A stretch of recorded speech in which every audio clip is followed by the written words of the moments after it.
한번 이제 첫 번째 의문부터 천태 지자스님이 어떤 답변을 내놓으셨는지 같이 한번 보겠습니다. 의문을 한번 다시 한번 읽어볼게요. 19쪽 첫 번째 의문. 모든 불보살님들께서는 대자대비를 본업으로 삼으신다는데 만약 중생들을 제도하시고자 한다면 정말로 오직 3개의 몸을 놔두시어 오타각세와 사막도 가운데서 고통받는 중생들을 구제하셔야 마땅할 줄 압니다. 그런데 어찌하여 극락정토에 왕생하여 스스로 자기 생명만 평안히 수행하며 중생을 내버리고 떠나시려 한단 말입니까? 이는 대자대비가 없는 것이며 오로지 자신의 이익만을 위하는 것이니 보살이 추구하는 보리도에 어긋나지 않습니까? 이 보살의 보리도가 상구보리 하와중생이라고 이제 말씀드렸고요. 이 경전 보면은 또 뭐 법문 보면 오타각세가 많이 나오잖아요. 오타각세. 5가지 탁한 악. 이게 정말 나쁜 세상이라는 건데 이건 뭐 저도 뭐 외웠다가 잊어버렸다 합니다. 근데 그냥 이치로 보면은 첫 번째가 시대가 아주 혼탁하다는 거예요. 부처님이 살아계실 때로 그 정법 시대를 하잖아요. 그리고 부처님이 태어나실 때부터 점점 멀어질수록 말법 시대라고 하잖아요. 우리는 이제 부처님이 가신 지 세월이 많이 지나갔고 부처님은 뵐 수 없고 부처님이 남기신 말씀만 남아 있는데 여기에 대한 믿음도 확고하지 않기 때문에 시대가 탁하다. 이걸 우리는 겁이라고 해요. 응? 겁탁. 시대가 탁해. 그리고 이 시대가 탁하는 곳에 사는 유정들, 중생들이 탁하죠. 우리 같은 사람들이 도만 생각하는 게 아니라 진리만 생각하는 게 아니죠. 부처님이 가셨던 길하고 반대의 길을 가는 중생들이 훨씬 많죠. 중생이 탁하죠. 그 다음에 이런 시대가 탁하고 중생이 탁해지면 목숨이 길지가 않아요. 그 복이 그거밖에 안 되는 거예요. 우리가 이렇게 길을 쓰고 살아봤자 100세 전후야. 길을 쓰고 살아봤자 100세 전후. 지금 한 절반은 다 넘기셨을 것 같은데,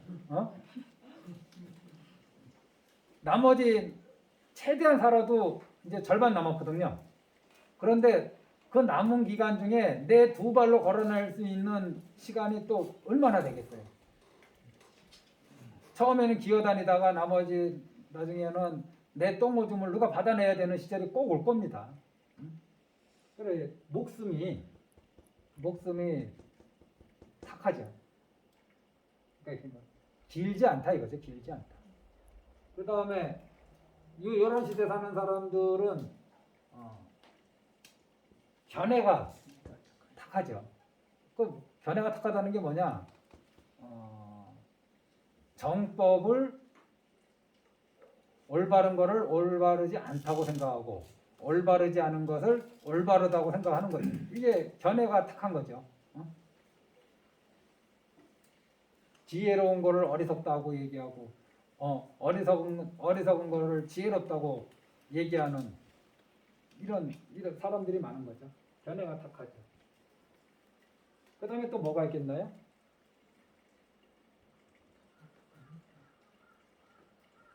이제 갑자기 생각이 안 난다.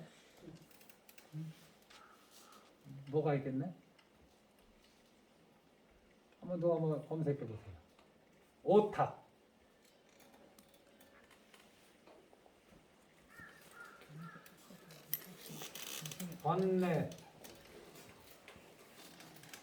번뇌탁이라 그래요. 이 시대에 사는 사람들은 번뇌가 너무 많아요. 이 말법 시대에 사는 중생들은 목숨이 짧고 견해가 올바르지 못하고 번뇌가 너무 많아. 이게 이제 오타각세라. 오타. 이 가운데에서 그러면은 나는 어떻게 살 것이냐? 연꽃처럼 살아야 된다. 여기가 탁이잖아요. 탁.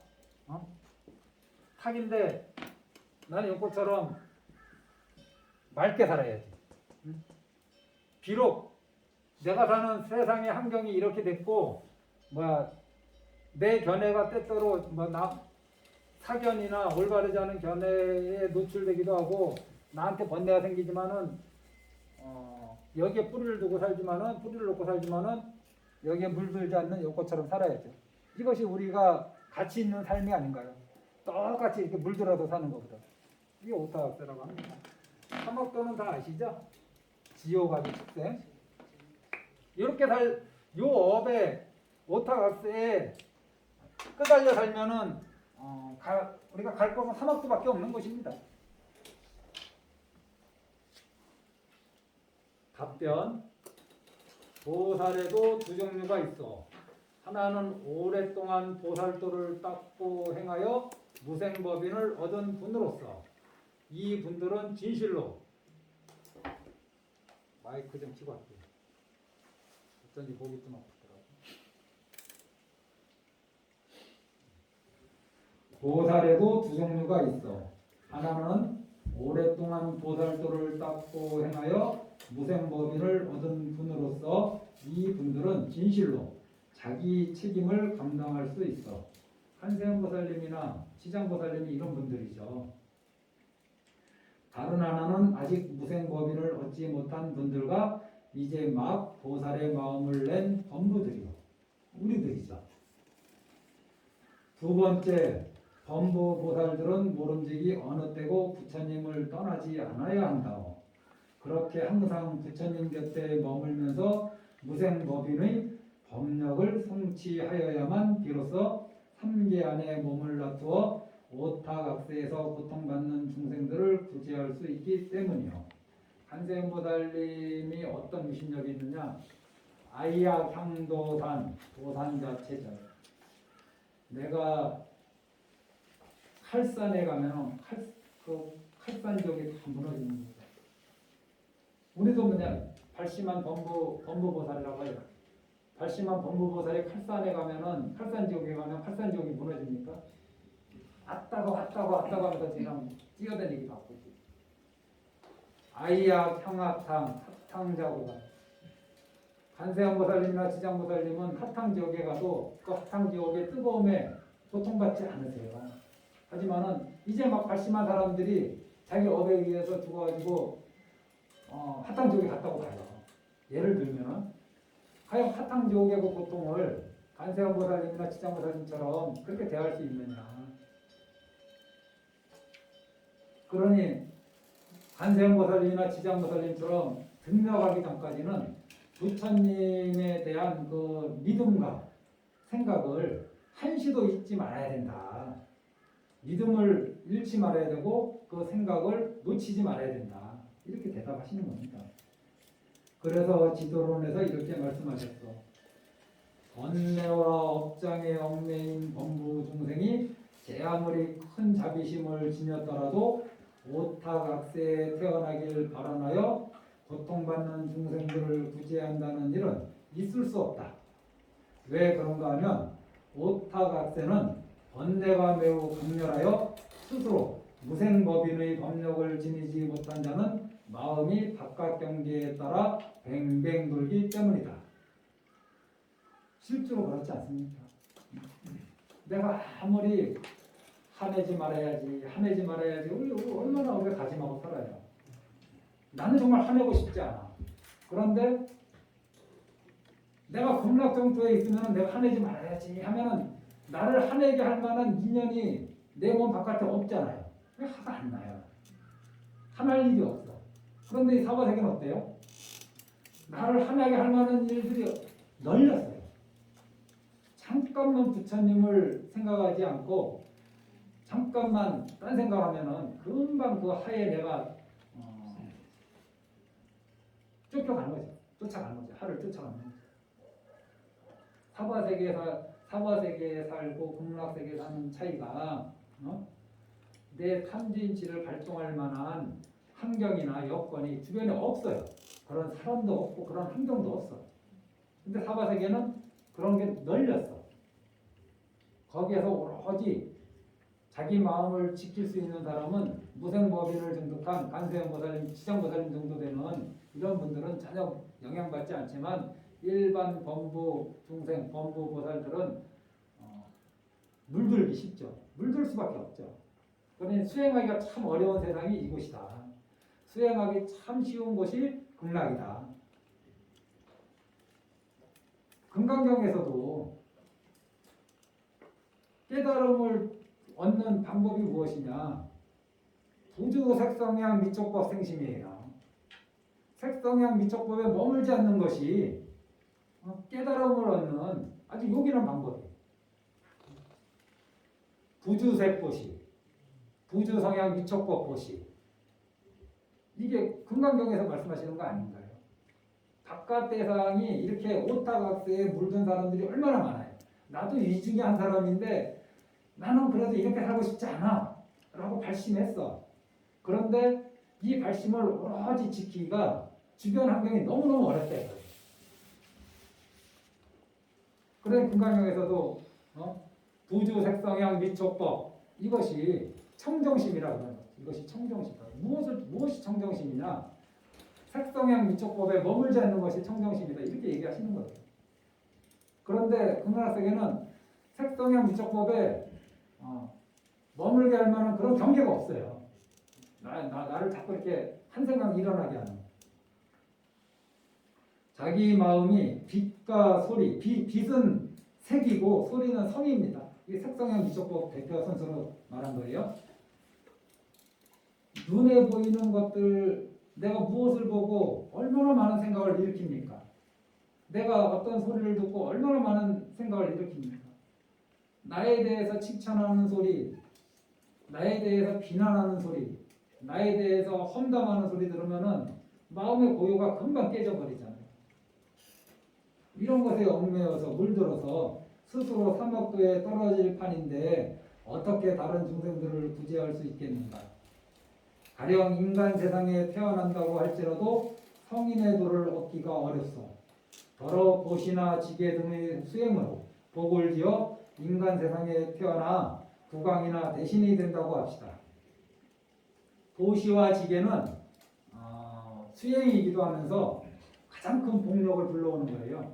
보시는 좋은 것을 불러오고 지계는 나쁜 것을 차단합니다.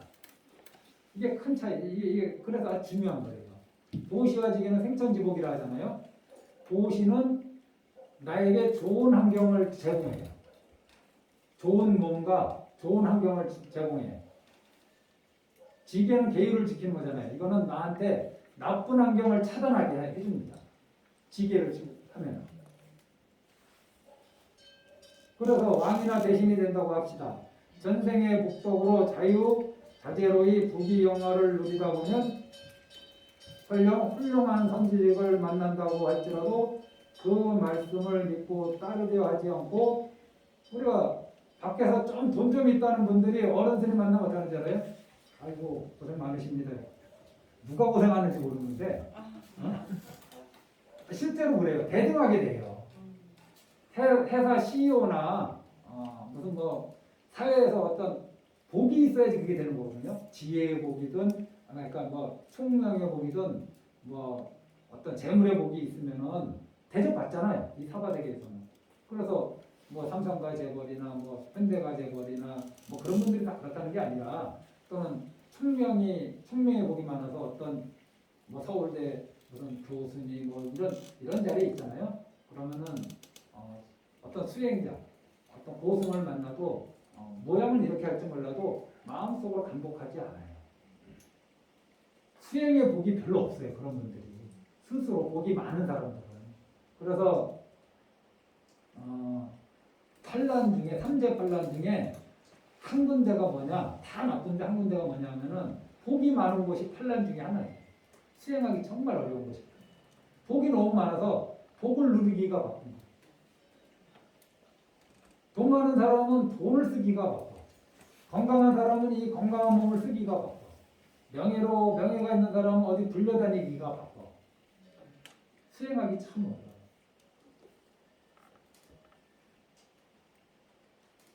그래서 훌륭한 선지식을 만난다고 할지라도 그 말씀을 믿고 따르려 하지 않고 그저 탐착과 미혹에 입사여 안일하게 방종하면서 온갖 제약을 두루짓게 마련이요.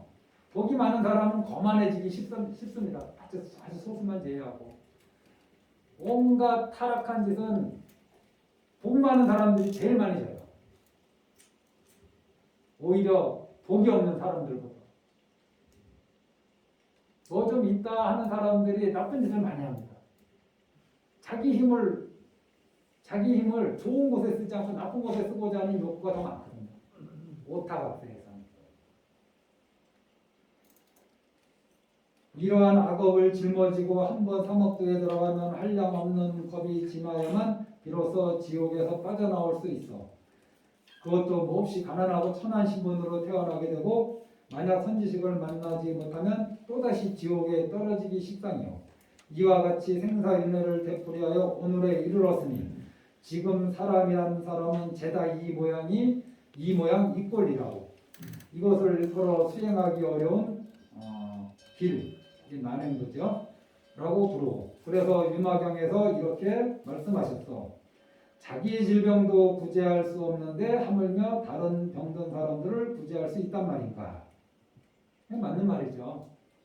제가 자해관을 하라고 하는 말씀도, 자해관을 병행하라고 하는 말씀도 자기 자신에 대해서 자유롭지 못한 사람이 굉장히 많습니다. 자기 자신을 꾸짖는 사람이 많아요. 자기 모든 자기가 내가 업장이 두텁다고 자기 자신을 탓하는 사람도 많고. 그래서 자식들한테 좀 따뜻한 눈빛을 보내고 싶고 배우자한테 따뜻한 눈빛을 보내고 싶은데 이게 일회성밖에 안 돼요. 마음을 내야 돼. 좀 따뜻하게 대해줘야지. 따뜻하게 대해줘야지. 왜 그런 마음을 내야지 잠시 내고 또 잊어버리느냐. 기본적으로 자기 자신에 대해서 자애심이 없기 때문에. 자기 자신에 대해서 적개심을 품고 있는 사람도 있고 자기 자신을 한심하게 보는 사람도 있고 자기 자신에 대해서 믿는 마음이 없는 사람이 누구를 믿고 누구한테 자애로운 마음을 보낼 수 있겠어요. 그래서 자애관을 얘기하면은 자기 자신에 대해서 내가 저기에서 벗어나고 신체적 고통에서 벗어나고 정신적 번면에서 벗어나서 행복하기를 이걸 아주 충분히 해서 자기한테 현재 자기가 이렇게 닦은 그 그릇이 있잖아요. 그릇의 크기가 있잖아요. 그 그릇에 자애의 물을 담아서 그 그릇에서 넘쳐야지 다른 사람이 혜택 보는 거 아닌가요? 그런데 자기 그릇에 몇 봉을밖에 없는데 급하니까 자식 위해서 먼저 하는 거야. 자기 자신을 안 하고. 큰 아이가 저기에서 벗어나고 정신적 고통에서 벗어나고 신체적 고통에서 벗어나고 행복하게 하다가 보면 내가 이렇게 하는데 내가 원하는 대로 안 되거든요. 그러면 어떤 마음이 드냐? 자애로운 마음이 안 들고 헛박지가 하는 거예요. 해도 소용없다 이거. 네. 부처님이 중생들에 대해서 자애로움을 돌아가시기 열반에 드실 때까지 버리지 않으신 이유는 당신 자신에 대해서 일체 적대감이 없는 거예요. 그리고 다른 중생에 대해서도. 그 시작은 자기 자신이다. 자기 자신의 질병도 스스로 고치지 못하면 뭔 남을 고치겠다고. 자기 자신의 스트레스도 감당 못하면서 뭔 남의 스트레스를 풀어주겠다고. 그래서 자기 자신부터 시작해요. 기도하고 싶은 사람은 자기 기도부터 하십시오. 이게 시작이에요. 이게. 그게 충분히 무르익고 나서 힘이 넘치면은 잘로 주변 사람들한테 그 자애의 기도의 힘이 가게 돼 있습니다. 그러지 않으면은 바깥 대상을 보고서 우리가 아까 색상향 무척법에 머물지 말라 했는데 기도나 수행이 색상향 무척법에 머물면은 화내고 욕심내고 막 그렇게 돼요.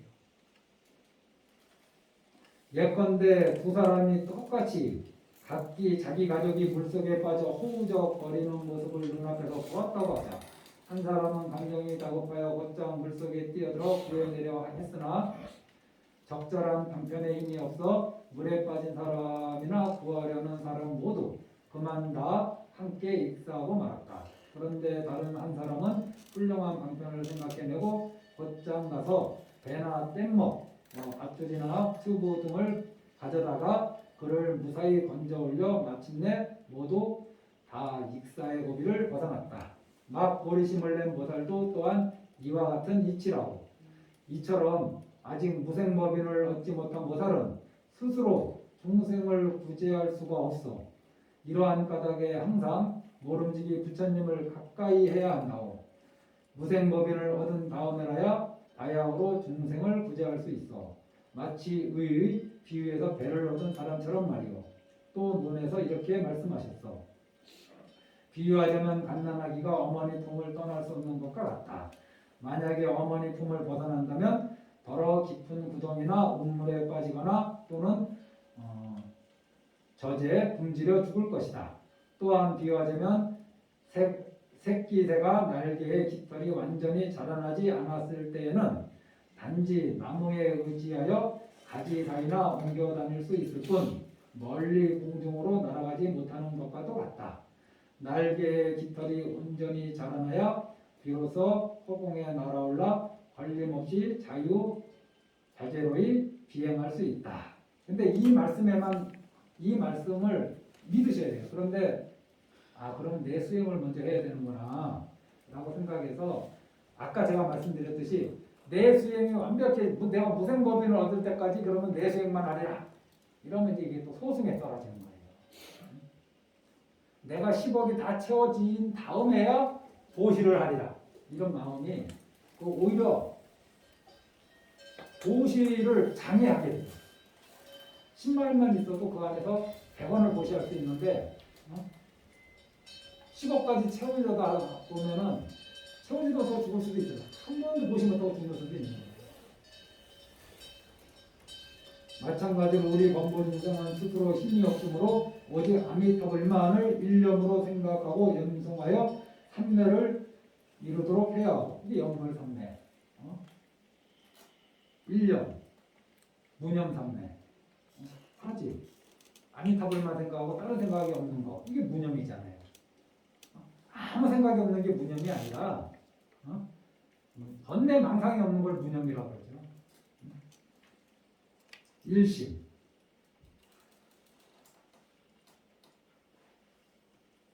그렇게 청정한 도업이 성취되기에 임종에 한 생각 추스려 결정토 극락왕생하여 아미타불을 칭견하고 무생법인을 증득한 다음 다시 삼계에 되돌아와 무생법인의 큰 배를 타고서 생사고해의 중생들을 구제하며 자기 뜻한 대로 자유자재로의 부처님 법을 널리 펼치는 거라오. 그래서 저 논에서는 이렇게 말씀하셨어. 원래 이 가로쳐 놓고 줄을 댈 때는 지도론인 듯 이렇게 이런 줄은 단어만한 글인데 왜 달아 놓으셨나 모르겠어요. 뭐뭐인 듯 이거는 뭐 아무 의미 없는 말인데 지옥에 돌아다니며 누리고 싶은 자는 먼저 저 나라에 왕생하여 무생법인을 얻은 다음에 다시 생사윤회의 나라에 되돌아와 지옥에서 고통받는 중생들을 교화하게 된다. 지장무살님이 어디 계신답니까? 지옥 문 앞에서 계속 지옥 중생을 구제하고 계시잖아요. 지장무살님은 지옥고를 봤습니까? 안 봤습니까? 안 봤죠. 우리가 만약에 지금 지옥 문 앞에 서 있다면 큰일이죠. 큰일이죠. 정말 큰일입니다. 이건 마치 지장무살님은 내 눈앞에 500억이라는 현금이 있어도 꿈쩍도 안 하시겠지만은 우리들 눈앞에 500억이 있는데 내가 마음만 먹으면 가져도 법적으로 아무 이상 없다라는 것이 확인된 500억이 내 눈앞에 있다고 해봐요. 그거를 안 가질 사람이 몇 명이나 있겠어요. 제가 저번에 금강경을 이제 같이 공부하면서 거기에 보면 이런 말 있죠. 삼천대천 세계에 7일보를 가득 채워서 보시한 복덕보다 금강경 사구계를 수지독성 위타인설하는 복이 더 크다. 이 말 많이 들어보셨죠? 그 말 믿으세요? 네. 그래서 제가 이런 말씀 드렸어요. 지금 서창에서 그 자리에 오기만 하면 누구나 500억씩 준다. 응? 참석만 하고 얼굴만 보여주면 500억을 준다. 그리고 그와 동시에 딱 근데 그 시간에 맞춰서 와야 돼. 그런데 그와 동시에 어느 절에서 금강경 법회가 있어. 거기에서 사국에 대한 법문이 있어. 나는 금강경 사국의 법문을 들어갈 것인가, 저 500억을 받으러 갈 것인가. 그 대부분 분들이 이런 생각하지 않을까 싶어요. 빨리 가서 500억 받고 뛰어와서 법문 들어야지. 먼저 500억 쪽으로 먼저 보고 가는 거죠. 이 경계에 끄달리지 않는 게 이렇게 어려운 거예요. 정말 사고계가 500억이라는 돈은 삼천대천세계 가득 칠벌 가득 채우는 거에 비하면 정말 한강에서 모래 한 알밖에 안 되는 액수밖에 안 돼요. 삼천대천세계 얼마나 큰 세계입니까?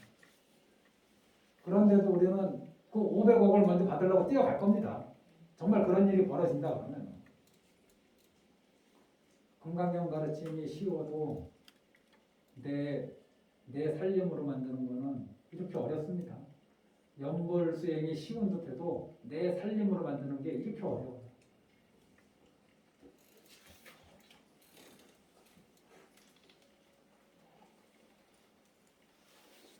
이러한 인연으로 말미암아 보살들도 군락경태에 왕생하길 바라노니 진실로 그 가르침을 잘 알고 따르길 기원하오.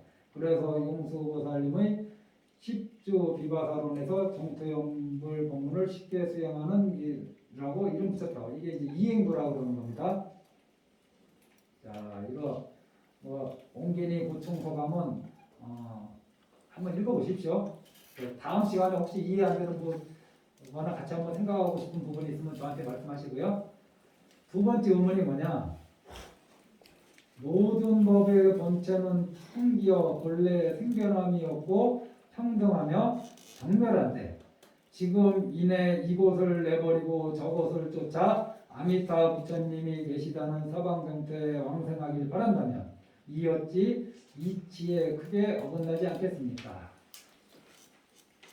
또 경전에 이르기를 만약 정토를 구하거든 먼저 자기 마음을 정화시킬지니 마음이 청정하면 곧 불국토도 청정해지느니라고 하셨는데 그러면 이 말씀은 어떻게 뜻이 통하겠습니까? 여기에서 이제 천태 지자스님이 내 마음이 아미타인데 미타인데 내 마음이 깨끗하면은 여기가 바로 불국정토인데 뭘 따로 바깥에서 정토를 구하랴 이런 법문 많거든요. 내 마음 하나 깨끗하면 되는 거지. 극락세계를 따로 구할 것이 무엇인가 내 몸 바깥에서. 이 의문에 대한 답은 두 가지로 살펴볼 수 있어. 첫째는 전체적인 답이고 둘째는 개별적인 답이요. 첫 번째 전체적인 답은 이렇게 말할 수 있어. 그대가 만약 아미타 부처님의 서방정토에 왕생하기를 구하는 것이 이곳을 내버리고 저곳을 쫓는 행위로 이치에 맞지 않는다고 말한다면 그대가 이곳에 매달려 서방정토에 왕생하기를 구하지 않는 것은 거꾸로 저곳을 버리고 내버리고 이곳에 씹혀가는 행위로 이것 또한 이치에 맞지 않고 병이 된다고. 또 전계가 이렇게 말했어. 저곳에 왕생하길 바라지도 않고 또한 이곳에 생겨나길 바라지도 않는다고 하는 것은 단멸견이다. 그러니까 어느 곳에도 태어나길 원하지 않는 거. 그럼 이번 생이 살다가 죽으면 끝이다. 이게 단멸이죠. 아이고 좋은 일 할 필요도 없고 나쁜 일 했다고 제약심 부끄러움만 가질 것도 없어. 어차피 이번 생 우연으로 우리가 이렇게 태어나서 사는 것이고 죽으면은 다 티끌먼지로 사라져 가는 것이야. 그러니 너무 연연할 거 없다. 하고 싶은 대로 하면서 살아라. 이게 단멸론들이 주장하는 거거든요. 그런데 단멸론의 사고를 갖고 있는 분들도 이 사회 질서를 지키는 사람들이 있어요. 그럼 왜 그러느냐? 좀 지켜야지 자기가 좀 편하거든. 이 사회 현재 이면에서. 그래서 남들이 비난할 만한 짓은 안 해요. 단멸론을 가진 사람들도. 근데 극단적인 단멸론을 가진 사람들은 어떤 생각을 가지느냐? 감각적 쾌락을 추구할 수밖에 없어요. 요생이 끝나면 모든 게 다 사라지고 티끌먼지로 사라지고 내세가 없다 이렇게 생각하면은 굳이 이번 생에 남들 때문에 괴로워할 이유가 없잖아요. 나를 괴롭히는 사람을 용서하고 말고 힘들게 살 이유가 없는 거야. 그냥 자기 즐거움만 추구하다가 이번 생 마치면은 되는 거죠. 이번 생이 끝이다라고 한다면. 뭐 남을 위해서 뭐 이렇게 배려할 필요도 없고 내가 하고 싶으면 하고 하고 싶지 않으면 안 하고 먹고 싶으면 먹고 먹고 싶지 않으면 먹지 않고 자고 싶으면 자고 일하고 싶으면 일하고 싶지 않으면 일하지 않고 이런 어떤 일을 하든 죄책감을 가질 것도 없고 어떤 일을 좋은 일을 했다고 해서 뿌듯한 마음을 가질 것도 없어. 이게 어차피 죽으면 다 끝나는 거니까. 이게 단멸론이에요. 그래서 금강경에서도 이렇게 말씀하셨어. 수고리야 그대가 만약 안욕따라 삼각삼보리심을 내는 사람은 모든 법이 단멸이라고 살아있다고 생각하거든 이런 생각일랑 하지 말게나. 왜냐하면 보리심을 낸 사람은 법에서 단멸의 모습을 말하지 않기 때문일세. 이게 이제 어떤 내용이냐면은 이번 시간하고 다음 시간에서 딱 도암스님 강의 2번으로 땜빵하고 끝내야 되는데 금강경에 보면은 30 이상으로 부처님을 볼 수 있느냐 이런 말씀 한번 기억나죠? 네. 3으로 부처님을 볼 수 있느냐. 그런데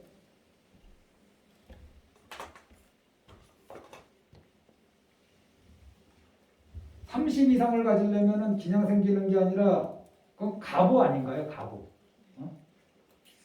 과거에 어떠한 아무한테나 30 이상이 있는 게 아니라 훌륭한 가보가 있으니까 30 이상이 있는 거죠.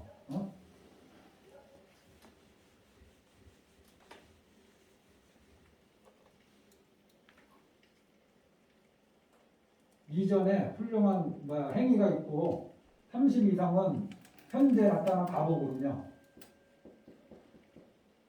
이게 부처님한테 나타나는 모양인데 30 이상으로 열애를 볼 수 있느냐? 부처님께서 그러면은 이거에 대해서 단연코 30 이상으로 열애를 볼 수 없다. 범서유상 계시어망 약견재상기상 직견열애 일체유의법 여몽한포영 여러행여전 공자교시한 이렇게 말씀하시면서 30 이상으로는 절대 열애를 볼 수 없다. 그러니까 이 좋은 인연의 과보로 나타난 거 이걸로는 판단하지 않는 거죠. 그럼 그 다음에 뭐가 있냐면은 그러면 부처님은 30 이상을 떠나서 부처를 봐야 되는구나 이런 생각을 할 수 있잖아요. 30 이상으로 열애를 보지 마라 하니까 그럼 30 이상이 없는 곳에 부처가 있겠구나. 그래서 그럼 30 이상이 아닌 곳으로 열애를 봐야 합니까? 그러니까 그것도 아니라고 얘기하세요. 진짜 어려워진 말씀이 된 거예요. 여기서 하나는 30 이상으로 열애를 보지 말라고 앞에서는 얘기하셨고 뒤에 가서 바로 그 뒷장에서는 그럼 30 이상이 없는 곳에서 열애를 찾아야 되는가 이렇게 생각하니까 30 이상을 떠나서 열애를 구하는 것도 사견이라고 얘기하세요. 금강경의 말씀이 저번에 금강경 제가 강의하면서 그 안에서 이제 상견과 단견에 대해서 쭉 이렇게 말씀드린 게 있는데 한번 인연이 되면 한번 들어보십시오. 거기에 나오는 내용이에요. 금강경 2절이. 두 번째 개별적인 답은 이렇게 말할 수 있어. 이게 총론이에요. 제가 아까 말씀드렸죠. 일단은 이 천태지자 스님의 이 말씀을 스펀지가 물을 빨아들이듯이 한번 잘 한번 내 생각, 내 분별 다 비워놓고 이 천태 스님의 생각을 한번 채워보십시오. 그래도 뭔가 해결이 안 되면 그때 다시 한번 같이 고민해보고 말 한마디 들어오기 전부터 차단하지 말고 무릇 불생불멸이란 모든 존재가 생겨나는 인연 가운데 모든 법이 조화롭게 합쳐질 따름이며 제법합. 금강경에서 이거 일화성이라고 합니다. 하나로 합해진 모양이라고. 여러 인연들이. 인연소생법이라고 하고 중론에서는 자기 성품을 지키지 않소. 불수자성 수연성. 이거는 저기 법성에 나오는 말이잖아요. 나라고 할 만한 것이 없고 그냥 인연 따라 그냥 소생했다가 인연 따라 소멸하는 거죠. 불수자성 수연성. 따라서 생겨나는 본체에서 뭔가 찾으려 해도 아무것도 얻을 수 없어. 이 생명이 생겨날 때 어디서부터도 오는 바가 없기에 이걸 무소정례라 그래요. 어디서부터 오는 것이 아니기 때문에 불생이라고 얘기한다. 불멸이란 모든 법이 흩어져 사라질 때 이건 역시 자기의 성품을 지키지 않기에 내가 흩어져 사라진다고 말하지 않소. 이 생명이 흩어져 사라질 때도 어디로도 가는 바가 없기에 무소지 가도 도달하는 바가 없는 거죠. 그래서 불멸이라고 일컬는다오. 인연이 조화롭게 합쳐져 생겨난 것 이외에 따로 불생불멸이 있는 것도 아니며 또한 극락정토에 왕생하길 바라지 않는 것을 가리켜 무생이라고 일컫지도 않소. 이러한 까닭에 중론의 개성에 이런 말씀이 있어. 인연소생법, 인연에 의해서 소생한 법은 아설 즉시공. 나는 그것을 공이라고 얘기한다. 공이 무엇이냐? 인연소생법이 공이다. 인연소생법은 우리가 눈으로 확인 가능한 거 아닌가요? 우리가 지금 내 눈에 보이는 것들이 다 인연소생법이고 내 귀에 들리는 소리가 다 인연소생법이에요. 이거 그대로 공하다고 얘기하는 거예요. 무엇이 텅 비어서 공한 게 아니라 그 자체가 공이야. 왜? 인연소생법이기 때문에. 인연소생법은 여러 가지 요인들이 모여서 잠시 어떠한 모양을 갖추고 있지만은 그 인연들이 다 흩어지면 다시 그 모양은 사라지게 되는 거죠. 거기에 그것이라고 할 만한 것이 없다. 이게 인연소생법의 아주 불교에서 얘기하는 공과 무화를 이해하는 아주 중요한 말씀입니다. 역, 명이 가명. 가명, 가짜 이름. 원래 이름 붙일 수 없는 거에다가 이름을 붙여놓고요. 우리 인간들이 분별하기 위해서, 이해하기 위해서. 이 집이라는 것이, 대웅전이라는 것이 우리는 대웅전이라고 딱 이렇게 그냥 이름을 갖다 붙였잖아요. 대웅전. 이게 가명이거든요. 어디에다 갖다 붙여놨냐? 나무와 벽돌과 못과 여러 가지 이런 것들이 하나로 모여서 하나의 물건이 된 거를 이걸 대웅전이라고 부르기도 하고, 저기 내려가면 요사체라고 부르기도 하고, 또 내려가면 공양간이라고 부르기도 하고. 왜? 똑같은 것들로 지어졌는데 다 이름을 따로따로 붙여놔요. 우리가. 여기는 302호, 여기는 303호, 304호, 305. 다를 게 하나도 없는데 여기는 302호와 303호, 304호, 305 이름을 다 붙여놔요. 그리고 분별하고 차별하고 내 것이다 하고 너 것이다 하고. 원래 이름 붙일 수 없는 곳에 이름을 가명으로 붙여놨는데 그 가명에 우리는 끄달려 사는 거죠. 이 대웅전을 구성하는 것들 가운데 다 이렇게 분리해 놓고 봤을 때 대웅전이라고 할 만한 것이 하나도 없다. 예.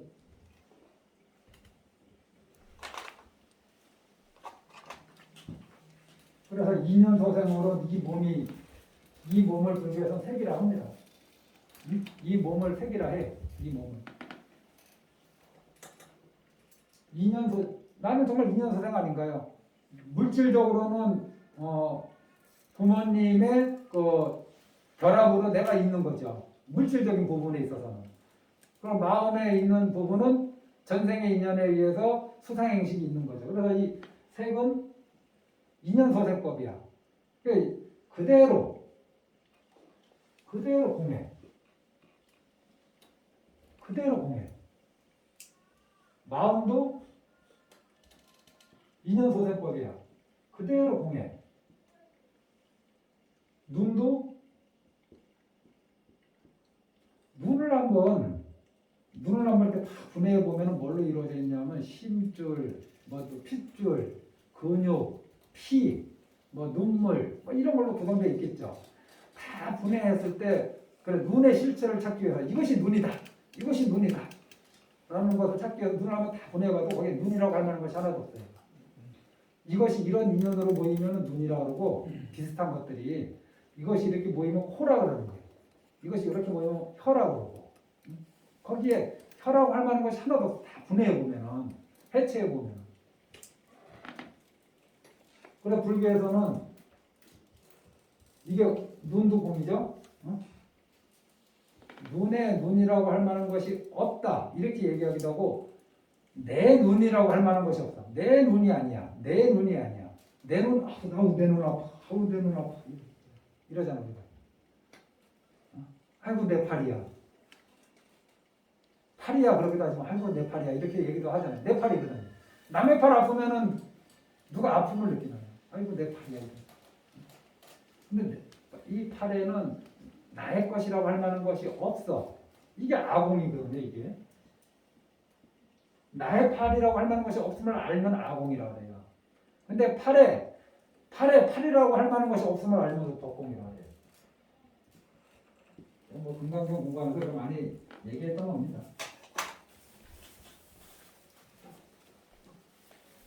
전부 다 인연 소생법이기 때문에 인연에 의해서 소생하기 때문에 생겨나도 생겨난 것이 아니다. 이 어려운 이치를 언어도단 심행천갈 이 말로 다 설명하려고 그러고 말을 듣고 이해하려고 그러면은 안 돼요. 인연에 의해서 소생한 것은 생겼다고 얘기할 수 없어. 인연에 의해서 사라진 것은 사라졌다고 얘기할 수 없어.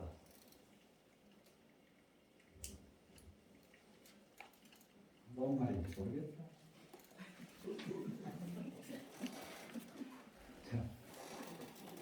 26조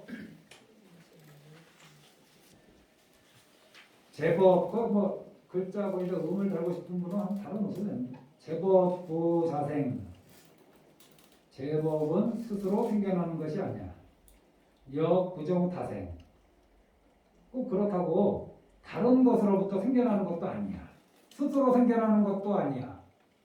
그러니까 생도 아니죠. 다른 것으로부터 또 생겨나는 것도 아니야. 불공은 뭐냐? 공은 함께하는 거잖아요. 우리 공동체라고 그러잖아요. 공동체는 나도 포함되거든요. 그래서 남과 어떤 것과 함께하지도 않고 불모인 어떤 원인이 없는 것도 아니야. 식어로 무생인 줄 알아야 돼. 생겨나지 않는 줄 알아야 돼. 아이고 무슨 말인지 한번 곰곰이 사유해 보십시오. 유마경에서는 이렇게 말씀하셨어. 수지제불구 비록 모든 부처와 나라 그 다음에 급여 중생공 중생들이 그러니까 불국과 중생이 공안줄 수지 비록 알지라도 이상수 정토 항상 정토를 수행하여 교화 재분생 모든 중생들을 교환.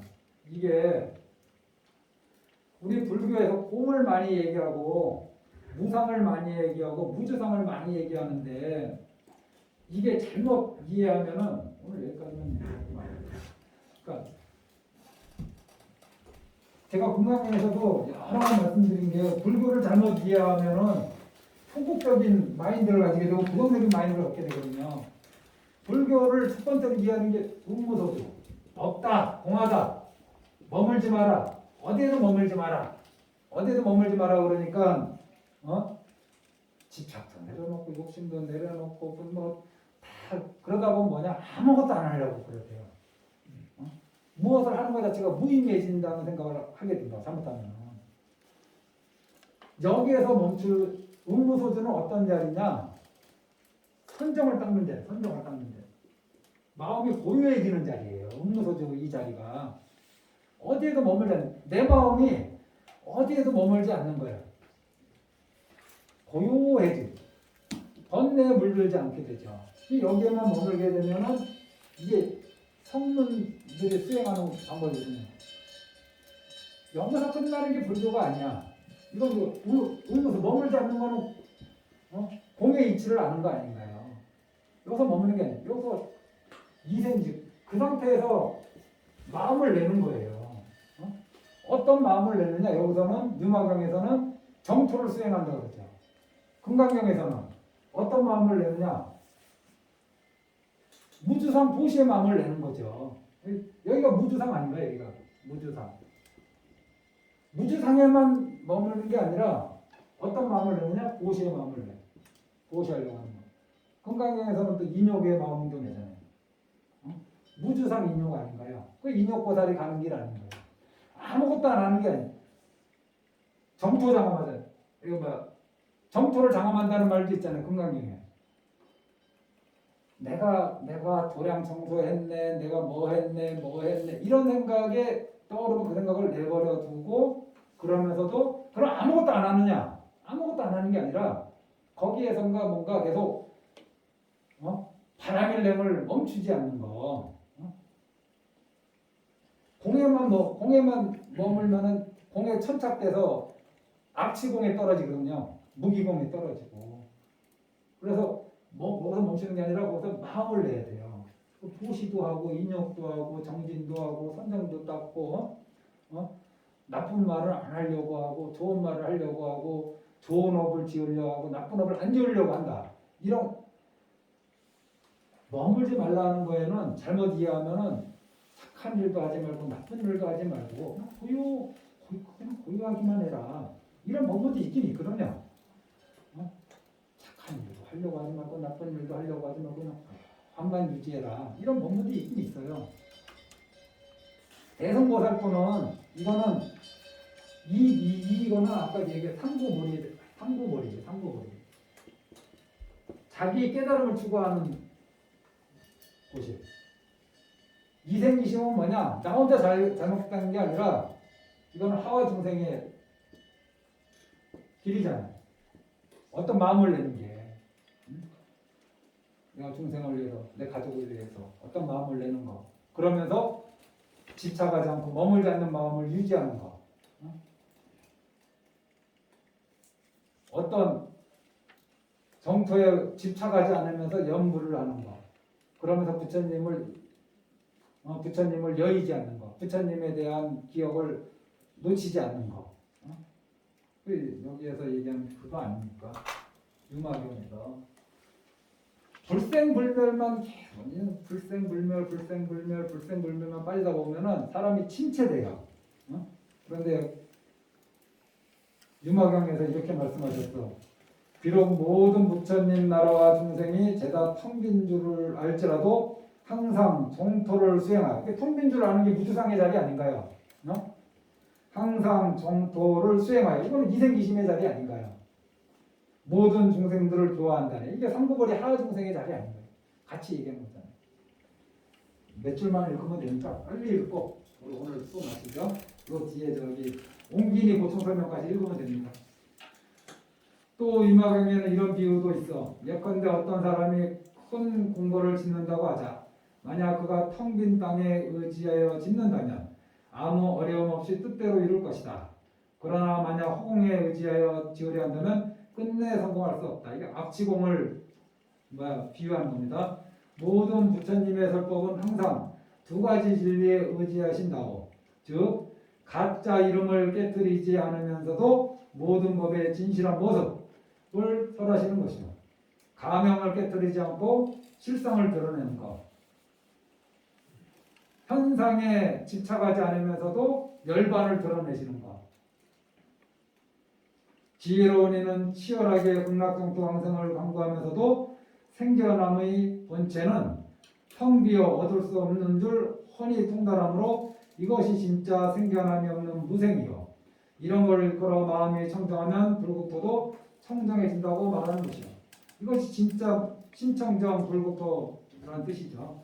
반면 어리석은 자들은 생겨남에 얽매여 생겨난다는 말을 들으면 생겨난다고 알아듣고 생겨남이 없다는 말을 들으면 생겨남이 없다고 고지 듣소. 그래서 생겨남이 곧 생겨남이 없으며 생겨남 없음이 바로 생겨남인 줄은 전혀 모른다. 색이 공이고 공이 색인 줄 전혀 모르는 거죠. 이러한 이치를 훤히 깨닫지 못하기에 함부로 시비를 다투며 남들이 극락정토 왕생을 구하는 것에 대해 핏대를 올리면서 비판하기까지 하니 이 얼마나 커다란 잘못이오. 이러한 자들은 바로 정법을 비방하는 죄인이며 삿된 견해에 빠진 외도일 따름이라고. 자, 애쓰셨습니다. 의심 끊고 연결하되 이 두 가지 의심은 상당히 차원 높은 의심이라고 보시면 돼요. 우리가 평소에 갖는 의심이 아니에요. 이 무거운 업장으로 제가 연결해서 왕생할 수 있습니까? 이런 의심 우리가. 저는 간세음보살님을 염성해 왔는데 지장보살님을 염성해 왔는데 아미타불을 꼭 해야 됩니까? 이런 이제 의문이 우리가 흔히 갖고 있는 거죠. 그런 거는 이제 다음 시간에 한번 알아보겠습니다. 여기서 마치겠습니다.